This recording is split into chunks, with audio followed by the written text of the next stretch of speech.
It starts with a whisper, a muffled voice, grainy from the crackle of a hidden recording device. Then the unmistakable cadence of Donald J. Trump breaks through the static. His words, simple, chilling, and unforgettable. Name your price. Pause. Let that sink in for a moment.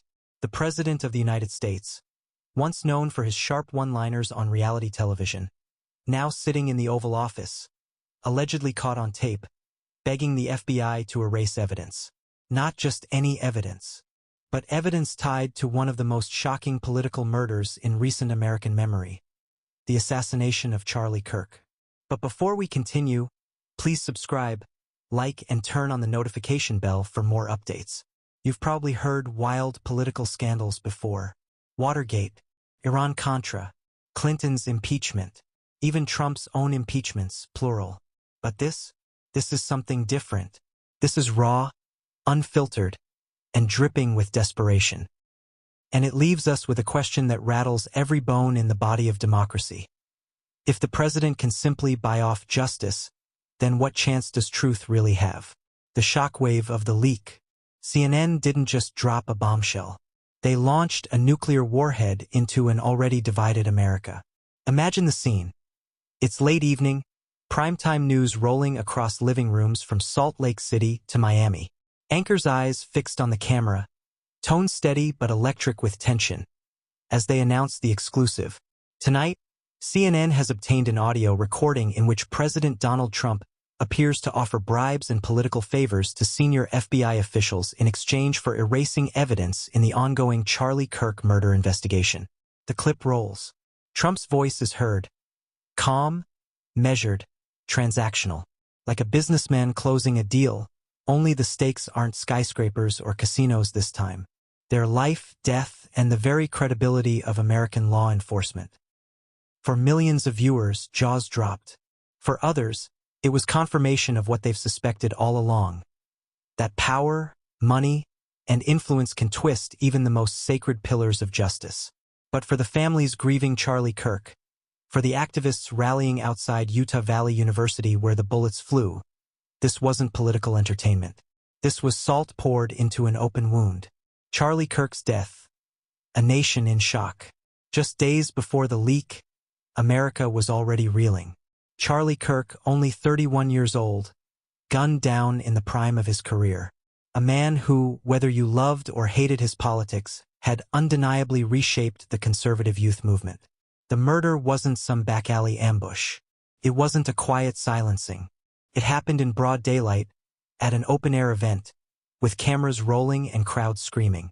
Kirk was on stage, rallying young voters, when the gunfire erupted. Chaos, panic, sirens, and then silence. The kind that feels like a heavy curtain dropping over the entire stage of American politics. For his supporters, it was a martyrdom. For his critics, it was a sobering reminder that political violence is no longer just a dark chapter in the nation's past, but a raging fire in its present. And then came Tyler Robinson, 22 years old, arrested in Orem on suspicion of aggravated murder. DNA allegedly tied him to the crime scene. A screwdriver on a rooftop. A towel wrapped around a rifle. The case seemed airtight, except Robinson wasn't talking. No confession. No cooperation. Just silence. And a stare that prosecutors said spoke louder than words. Enter the tape. That's where Trump's voice crashed into the narrative. When CNN leaked the alleged recording, everything changed. Suddenly, this wasn't just about a young man with a gun and a political figure lying dead. It was about the Oval Office itself, an office allegedly leaning on the FBI to erase the trail. And the words Trump used? Name your price. Simple, ruthless, ambiguous enough to leave deniability, but clear enough to terrify anyone who believes in accountability. Was he offering cash? Promises of promotions? Future favors? Maybe even political cover for past mistakes? The tape doesn't spell it out, but the tone makes the intent unmistakable. It wasn't a casual comment. It was a deal being brokered if the leak is to be believed. Why this story matters. You might be wondering, why does this scandal strike such a deep chord? Why does it feel different from the endless string of political controversies America has weathered? Because this one isn't just about politics. It's about murder, cover-ups, and the boundaries of power. It's about whether justice is truly blind, or whether Lady Justice lifts her blindfold for the highest bidder. Think about it. A political figure is assassinated. A suspect is in custody. The FBI claims the DNA evidence is rock solid. And yet, the president allegedly leans on the very agency tasked with upholding justice. If true, this is corruption at its most blatant, its most dangerous, its most destabilizing. And here's the kicker. No matter where you fall on the political spectrum, this isn't a left versus right issue. It's about whether the truth even matters anymore. The curiosity gap. But let's pause for a second. Because if you're like most people, your mind is racing with questions. Why would Trump risk everything to allegedly interfere in a murder investigation? What connection, if any, did he have to Charlie Kirk, Tyler Robinson, or the evidence itself? Could the FBI actually be swayed by presidential pressure? And perhaps most chilling of all, if this is what we heard on the tape, what else is happening behind closed doors that we don't hear? This is where the story takes a darker, more twisted turn. Because as shocking as the leak itself is, the fallout may be even more explosive. Imagine Washington reeling, senators scrambling to make statements, governors calling for investigations, protesters flooding the streets, social media drowning in hashtags, memes, and conspiracy theories. It's chaos. And it's only just beginning. Because the question isn't just, did Trump really say this? The question is, what happens next? And that's where we're heading. We're about to peel back the layers of the scandal like an onion, revealing the night of the murder, the alleged shooter, the DNA evidence, and of course the infamous tape that has the world talking. But fair warning, each layer gets messier, uglier, and more unsettling. Because if you thought this was just another political controversy, you're about to discover why some are already calling it the most dangerous scandal in modern American history. And it all begins with a single phrase, whispered into the abyss of a hidden recorder, "Name your price." The night of the shooting, it began like any other rally. The sun was dipping low over the Wasatch Mountains, painting the Utah sky in streaks of orange and pink. Utah Valley University's campus was buzzing with energy, the open-air courtyard filled with hundreds of young faces, most of them eager to catch a glimpse of the man who had become something of a rock star in conservative circles. Charlie Kirk. You could hear the crowd before you even saw it. The chants, the clapping, the booming bass of the sound system echoing against the brick buildings. To his supporters, this was more than an event. It was a movement. They weren't just showing up for politics. They were showing up for belonging, identity, and the promise that their voices mattered in a noisy, divided America. But no one there, absolutely no one, expected that the night would end in gunfire, blood, and national headlines. The build-up, Charlie takes the stage. At exactly 6:47 p.m., Charlie Kirk stepped up to the podium. Tall, sharp-suited, exuding the confidence of someone who had been on countless stages before. Cameras flashed. Phones shot up in the air, live streaming to Instagram, Facebook, and TikTok. "America's youth are the future," he began, his voice booming across the courtyard. "And we will not be silenced. We will not back down. We are here to fight for the truth." The crowd erupted. Cheers, whistles, applause. It was the kind of raw energy politicians dream of, the kind of energy that electrifies a movement. And then, just 20 minutes into his speech, the energy changed. A crack, sharp, piercing, like a firecracker exploding in the middle of a hushed room. For a moment, no one registered what it was. Some even laughed nervously, thinking it was part of the show, maybe fireworks, maybe a prank. But then came the second crack. And the third.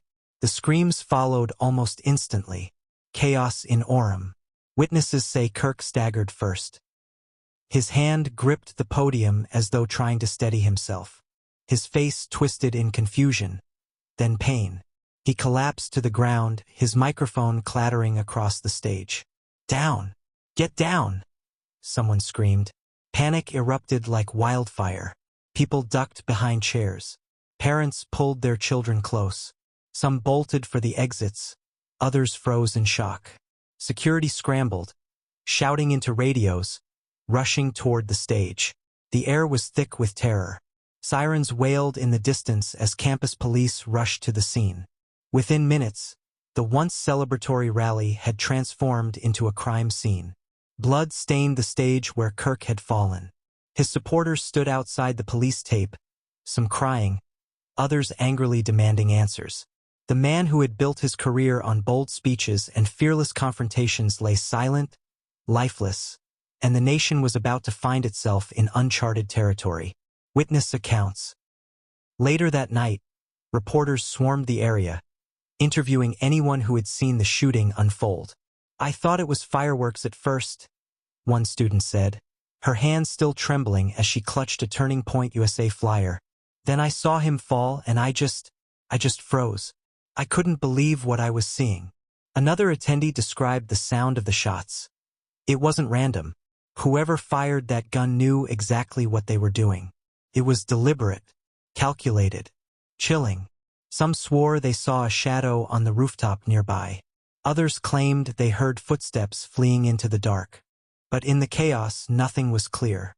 All anyone knew was this: Charlie Kirk was dead, and America was about to descend into a storm of speculation, finger-pointing, and conspiracy theories. The suspect, the name Tyler Robinson, would not surface until hours later. Police, following leads and combing through security footage, identified the 22-year-old as a person of interest. His face appeared on screens across the country. A young man with dark hair, an unshaven jawline, and eyes that seemed simultaneously hollow and defiant.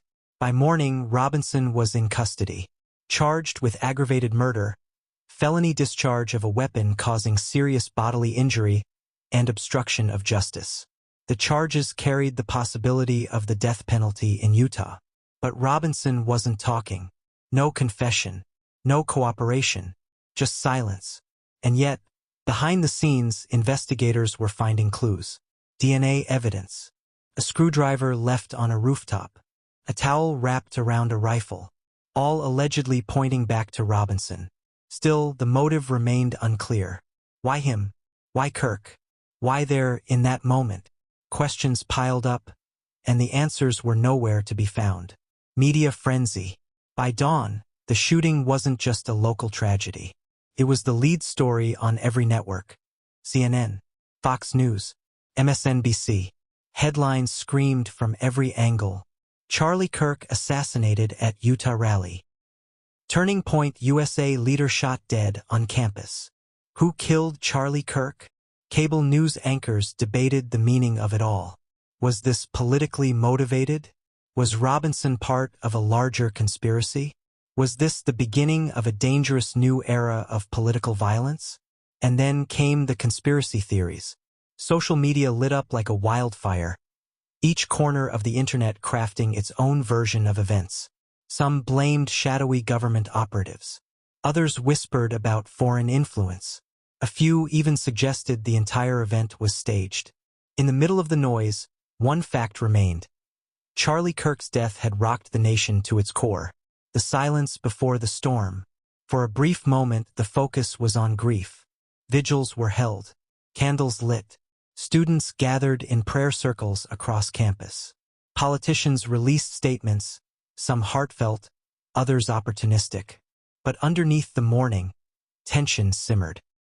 The evidence was stacking up against Robinson, but the pieces didn't quite fit. His silence, his alleged DNA on the weapon, the rooftop screwdriver, it all raised more questions than it answered. And then, as if the story wasn't already explosive enough, CNN dropped their bombshell. An audio tape, Donald Trump's voice, the words, "Name your price." Suddenly, the narrative shifted. This wasn't just a murder investigation anymore. It was a political earthquake. Because now the question wasn't only, who killed Charlie Kirk? It was, what did the president know, and what was he willing to do to bury it? The night of the shooting had left America shocked and grieving. But with the arrival of the leaked tape, the tragedy of Charlie Kirk's death was about to collide with the raw machinery of power in Washington, D.C., and the fallout would shake the very foundation of the presidency.